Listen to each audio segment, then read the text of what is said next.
YouTube channel पर आपका स्वागत है। आज हम लोग किरचॉफ लॉ के बारे में बात करने वाले हैं, जो इलेक्ट्रिकल सर्किट को सॉल्व करने के लिए एक बेसिक लॉ माना जाता है, जिसे साइंटिस्ट किरचॉफ द्वारा दिया गया था। इसके अंतर्गत हम लोग दो प्रकार के लॉ पढ़ते हैं, एक केसीएल और दूसरा केवीएल। आइए देखते हैं।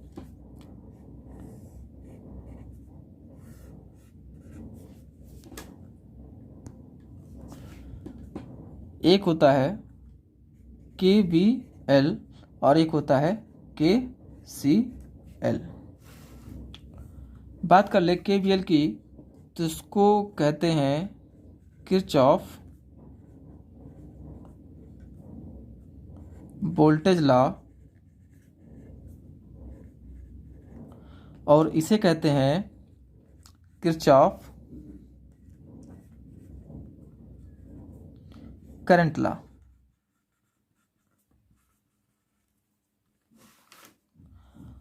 वोल्टेज लॉ को हम लोग लूप लॉ भी कहते हैं और किरचॉफ करंट लॉ को हम लोग जंक्शन लॉ भी कहते हैं। बात कर ले केवीएल की, तो केवीएल जो है ये एनर्जी कंजर्वेशन लॉ पे बेस्ड है।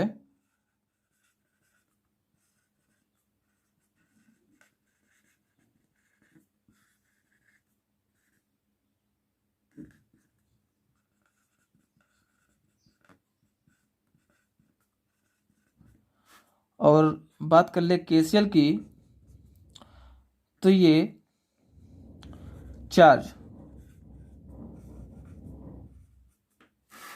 कंजर्वेशन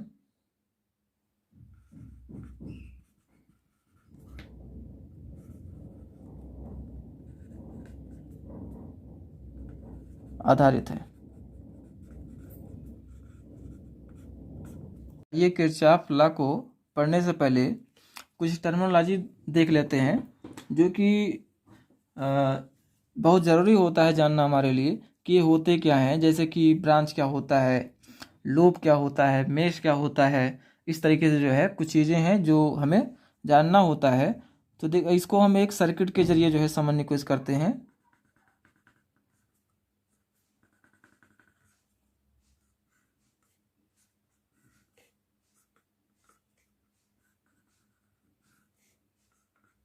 कुछ इस तरीके से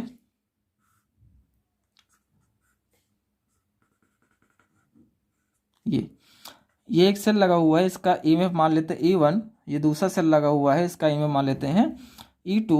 एक रेजिस्टेंस है R1, एक है R2, एक है R3 और एक है R4। इसके मैं नेमिंग कर देता हूँ। इसको लिख देता हूँ A, इसको लिख देता हूँ B, इसको C लिख देता हूँ, इसको लिख देता हूँ D, ये E और ये F। देखिए यहाँ पे आपको जो R1 दिख रहा होगा, R2 दिख रहा होगा और इसके बाद R3, R4, फिर E1, E2, ये सारे जो दिख रहे हैं, ये सारे जो होते हैं आपके कंपोनेंट होते हैं, या फिर कैसे इसको आप कह सकते हैं एलिमेंट होते हैं। तो देखिए किसी भी इलेक्ट्रिकल सर्किट में आपका जो एलिमेंट होता है या फिर कंपोनेंट होते हैं, ये होते हैं दो तरीके से। एक आपका होता है एक्टिव और एक होता है आपका पैसिव।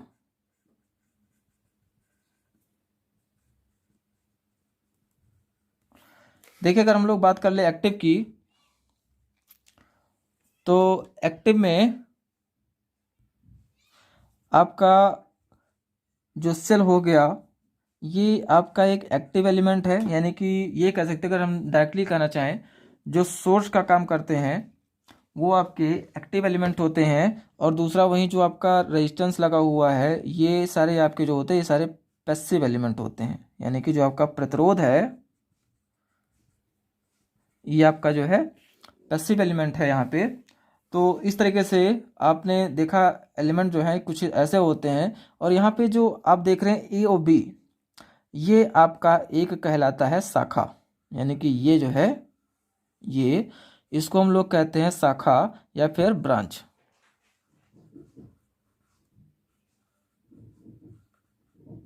ये। और उसी तरीके से अगर बात कर लें तो आपका ये जो पॉइंट है ई हो गया, फिर इसके बाद आपका ये पॉइंट बी हो गया, ये सारे कहलाते हैं आपके नोड, या फिर इसी को हम लोग जंक्शन कहते हैं। जंक्शन या फिर नोड होता क्या है जान लीजिए। जंक्शन या फिर नोड वो पॉइंट होता है जिस पर धारा के आने जाने के लिए मिनिमम 3 रास्ते होते हैं, यानी कि धारा को आने जाने के लिए 3 रास्ते होने चाहिए मिनिमम, 3 से कम नहीं होने चाहिए, 3 से ज़्यादा हो तो वो पॉइंट जो है जंक्शन या फिर नोड कहलाता है। तो देखिए जैसे यहाँ पर देखिए एक रास्ता ये है, एक ये है, ये क्या है, यहाँ पे देखिए 3 रास्ते हैं, इसलिए इसको हम लोग नोड या फिर जंक्शन कहेंगे। उसी तरीके से आपका पॉइंट ई है, ये भी एक जंक्शन है। और उसी तरीके से अगर आप एक चीज़ देख रहे हो तो एक बंद पाथ आपको दिख रहा होगा, ए बी ई एफ और ए, ये पाथ, यानी कि पाथ कौन सा, ए बी ई एफ और ए, ये आपका जो है ये कहलाता है लूप, या फिर इसी को हम लोग बोलते हैं मेश। मेश और लूप क्या है, दोनों का कॉन्सेप्ट मैं अभी बता देता हूँ, उससे पहले थोड़ा और देख लेते हैं। देखिए उसी तरीके से यहाँ पे आपको एक दूसरा लूप दिख रहा होगा, यानी बंद पाथ, कौन सा, B C D E B, ये भी एक लूप या फिर मेश है। ठीक, तो आइए बता देते हैं आपको लूप या मेश होता क्या है। देखिए लूप जो होता है ये भी क्लोज पाथ होता है, मेज भी क्लोज पाथ है, दोनों में डिफरेंस केवल इतना होता है कि लूप जो होता है ये शॉर्टेस्ट यानी कि छोटा छोटा हो सकता है लूप, लेकिन मेज जो होता है बड़ा से बड़ा बंद पाथ हो सकता है। यानी कि अगर मेज को लिखें तो इसको लिख सकते हैं शॉर्टेस्ट क्लोज पाथ, ये आपका होता है मेश। और बात करें लूप की तो आपका लूप जो होता है ये शॉर्टेस्ट मतलब छोटा छोटा भी हो सकता है और बड़ा से बड़ा भी हो सकता है। तो ये रही बात आपकी कुछ टर्मिनोलॉजी की। और इसके बाद जो है अब हम लोग बात करेंगे केसीएल की। किरचॉफ लॉ किसी भी नोड या जंक्शन पर अप्लाई होता है, इसीलिए जो है इसको नोड लॉ या फिर जंक्शन लॉ भी कहते हैं। और अगर बात कर ले इसके स्टेटमेंट की तो ये क्या कहता है, ये देखिए इसका स्टेटमेंट कुछ ऐसा है कि ये कहता है कि किसी जंक्शन या किसी नोड पर सभी धाराओं का बीजगणितीय योग शून्य होता है, चाहे वो धारा आने वाली हो चाहे धारा जाने वाली हो। कुछ ये कहता है, मैं लिख देता हूं, देख लीजिए आप। किसी संधि पर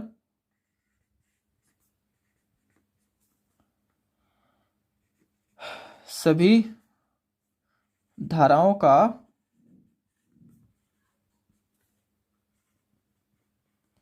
बीजगणितीय योग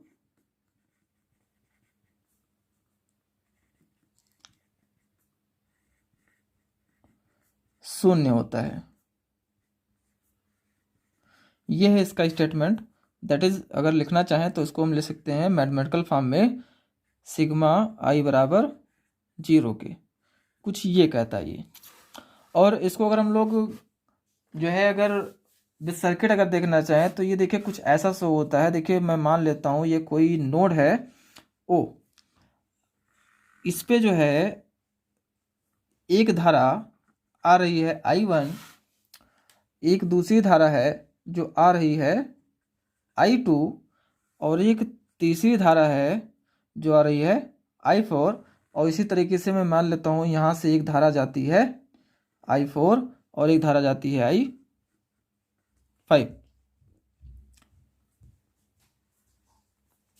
ये आपका जंक्शन है। और यहाँ पे एक काम करते हैं कि मैं इनकमिंग करंट को मान लेता हूँ विथ पॉजिटिव साइन, और आउटगोइंग करंट को मान लेता हूँ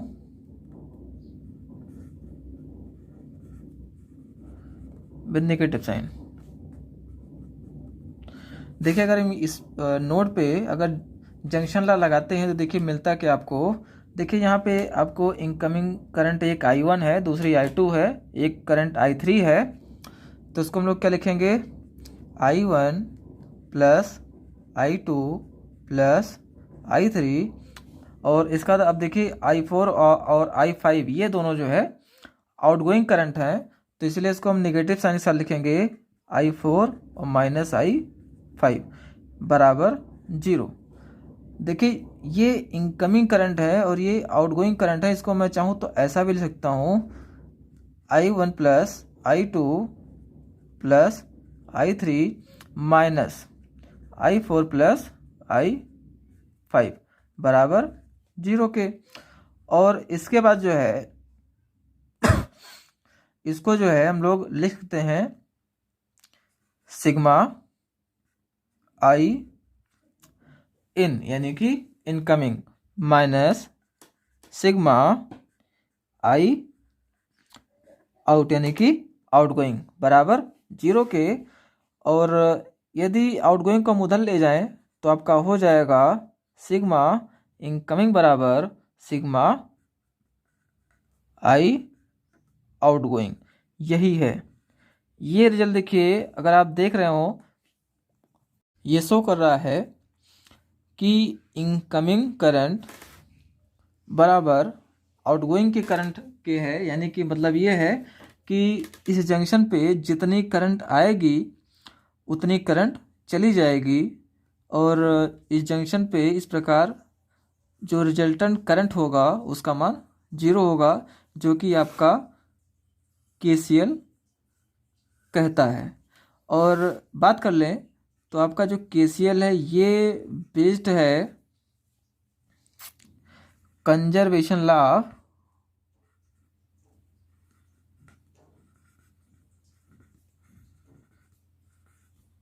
चार्ज, कुछ ऐसा। चलिए अब आगे हम किरचॉफ का दूसरा नियम देख लेते हैं, जिसे हम लोग KVL के नाम जानते हैं, यानी कि Kirchhoff voltage law.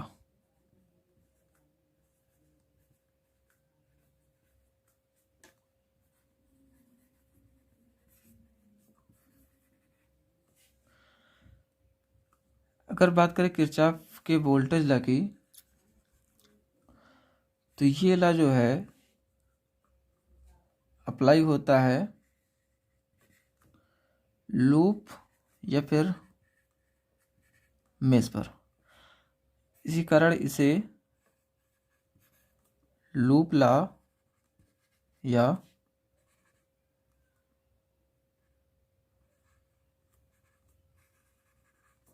Mesh law भी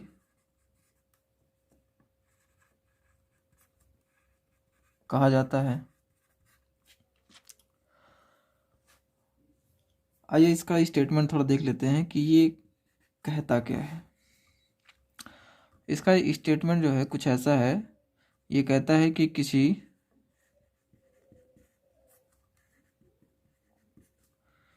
बंद पास मीन्स लूप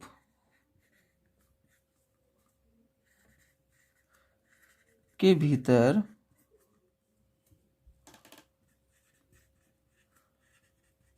विद्युत वाहक बल तथा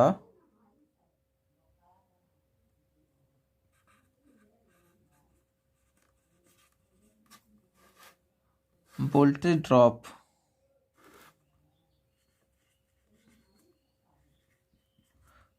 का बीजगणितीय योग शून्य होता है। आइए इसको हम एक सर्किट से देख लेते हैं कि कैसे होता है। दैट इज ये कोई कंसीडर कर लेते हैं एक सर्किट है जिसमें एक सेल लगा हुआ है यहाँ पे।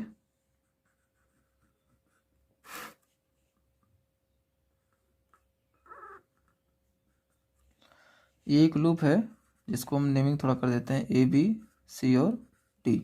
एक सेल है जिसका विद्युत बल E मान लेते हैं और इसमें लगे हुए रेजिस्टेंस को R1 और R2 मान लेते हैं। यदि हम इस पर KVL लगाएं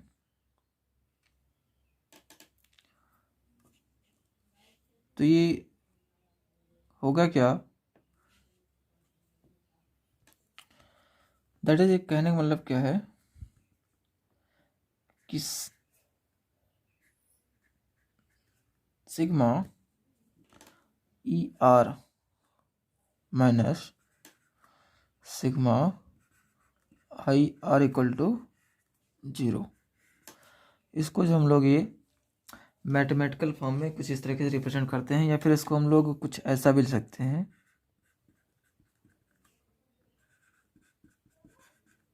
कुछ ये देखिए। आइए लूप पे जो हम लोग KVL अप्लाई करके देखते हैं कि अप्लाई कैसे होता है। ये एक सर्किट हम लोग मान लेते हैं छोटा सा,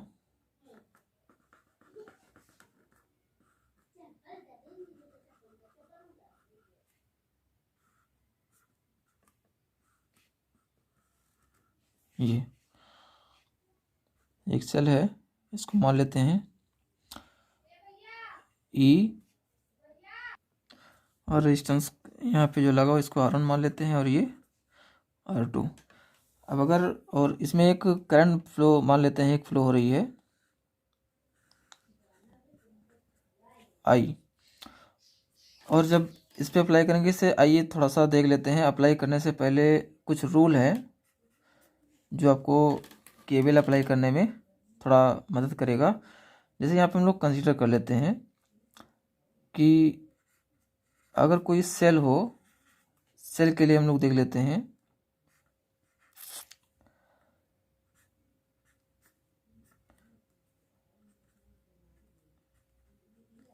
इसका EMF जो है E है। यदि किसी भी लूप में ट्रेवल करते समय यदि पहला सिरा पॉजिटिव मिले और फिर दूसरा सिरा नेगेटिव मिले तो इस स्थिति में हम लोग करते क्या है, बैटरी के EMF को जो है पॉजिटिव साइन के साथ लिखते हैं। और यदि ऐसा हो जाए कि चलते समय पहले नेगेटिव का सामना हो और फिर पॉजिटिव का, तब इसके EMF को हम लोग विथ नेगेटिव साइन लिखते हैं। और वहीं बात कर लें वोल्टेज ड्रॉप की, क्योंकि जाहिर सी बात है वोल्टेज ड्रॉप होता ही होता है इसमें, और वोल्टेज ड्रॉप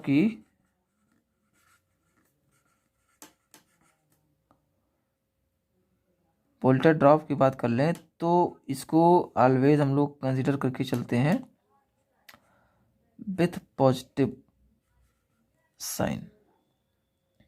आइए अब इस पर थोड़ा सा हम लोग ट्राई करके देखते हैं कि कैसे लगेगा। देखिए आइए थोड़ा लूप की हम लोग नेमिंग कर लेते हैं। ये A है, ये B, ये C और ये D। देखिए हम लोग अप्लाई करते देखते कैसे अप्लाई होता है। On applying